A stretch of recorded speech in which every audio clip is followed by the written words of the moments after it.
Pin Life. We are here at the home of the maybe now infamous Cedarvale Locker Punch. If you watch my video from Team Event, you'll know what I'm talking about. I'm Cedarvale Locker Punch mad right now. But before we get to that story, there are 26 of the best female bowlers in the whole world that need to cut down to top 12. And interesting part about this event so far is the scores have either been really high or not very good at all. But it's not so much that there's a type of bowler or a type of style that seems to match up, like more specifically. I think it's just got more to do with how they're reading the lane. So I've bowled here at Cedarvale Lanes a number of times. It is we'll just call it quirky bowling center. The easiest way to put it is pair to pair. The carry is different. There's different ways that you have to get your ball to go through the pins, and the lane panels sometimes play into that, and sometimes they don't. So on a pattern that's only 22 mils, but 45 feet, in a house like this, that's really going to take topography into a big effect. And those that are scoring are able to stay in front of it and be able to get their ball to get through the fronts a little bit better than some of the rest and still have some energy down lane without throwing it out the window. That's been the biggest thing, is the misses when they're right, they are gone. Sometimes it's because it fries out, sometimes it's because the oil just kind of catches it and slides past the spot. If you haven't done so already, scroll on down. Click that red button that says subscribe on it, like this video, share it with your friends. I really do want to be able to highlight how amazing these female bowlers are, because, like I said last time, I think that they're better than the men. And this event, I think, is really illustrating that, because they really have to be really good with their angles, and they're scoring so high, it makes it look easy. It is such a tough thing to be able to get your ball to do the right thing on a pattern like this, because so many other variables come into play. It's not just skid, hook, and roll.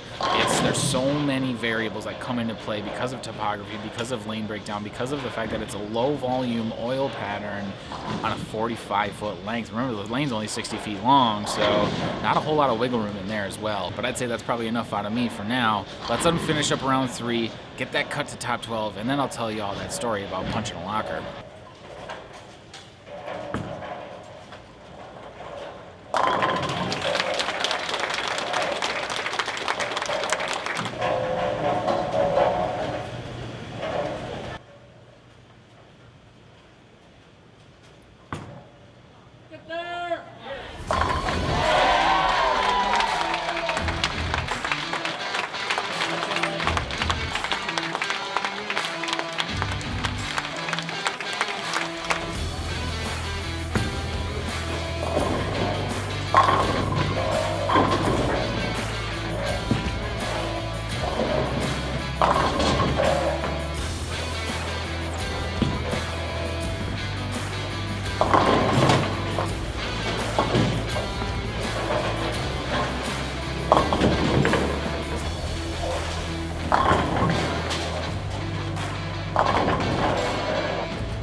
18 games, and this is the most interesting stat about the third round. So they cut to the top 12. Of those 12 bowlers that are left, Missy Parkin is leading at plus 622. Liz Johnson was the number at 332. So a pretty big gap. But that's not the number that I want you all to know about. So they all bowled 6 games, so that's 72 games. 7 of them were less than 200 in the last 6 games, in that last block. 7 of 72. The strikes are out there. That's the easiest way to put it. And these 12 are about to go on an absolute tear. 5 people are going to make the show here tomorrow. So I'm excited to see kind of what that turns into. But I did promise you a story. So even though I'm not very good, I still do bowl sometimes. And we do like to come over this way. It's about a 3-hour drive from home to come bowl in the CBAs, or the Central Bowlers Alliance tournaments. They do them once a month.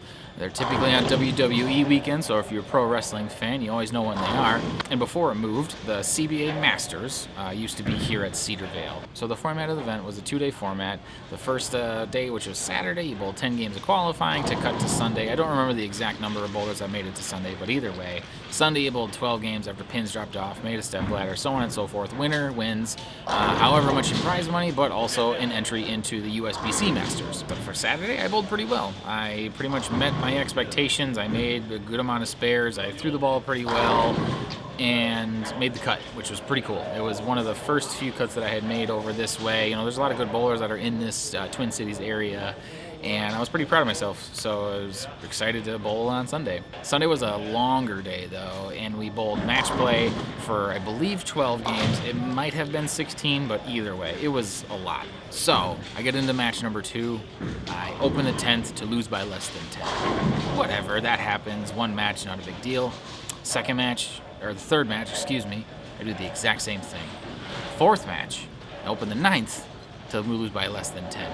And in my 5th match, I open the 10th frame one more time to lose by less than 10. The 5th one was against my friend Nick, who you all met here.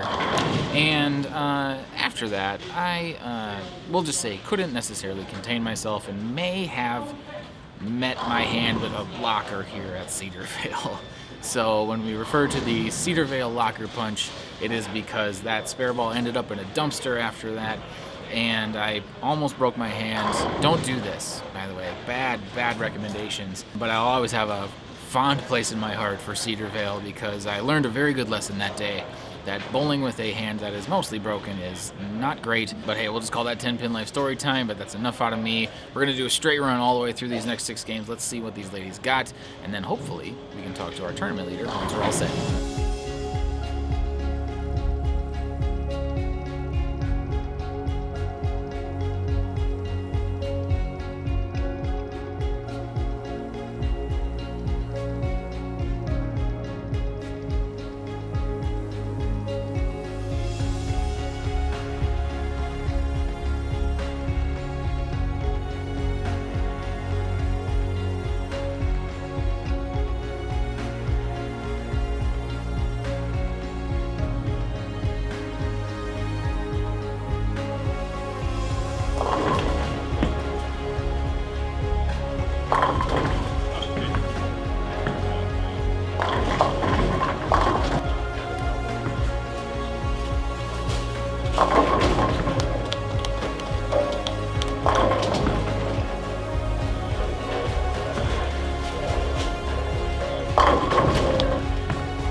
Parkin!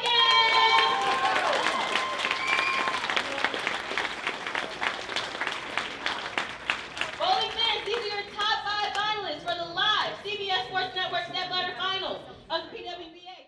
I'm not a score watcher, Sure. so I do know that I took the lead during the second block, but I really wasn't trying to look at the scores at all, and I knew if I just kept striking, like, hopefully I was still up there. Yeah, so every time they stripped and re-oiled, the fronts started hooking a little bit more, the back ends got tighter, which definitely made them a little more tricky. We didn't have as much room, and then the carry also, that affected the carry, so the carry got worse. I actually knew that and completely anticipated that happening because that's exactly what happened last year to me, and I was top qualifier last year, but the same exact thing happened. And so, like, the very last block, I kind of barely hung on to top qualifier. And so I had kind of prepared for that by drilling a bowling ball last night, specifically for this circumstance that I already knew was going to happen. Unfortunately, it didn't quite work. So I'm drilling another one for the TV show. So we're going to try again. But yeah, so I just kept telling myself specifically just to make sure to stay patient, not get frustrated, and just control what I can control, and that meaning, like, just make good shots, and if they don't all fall, go pick it up.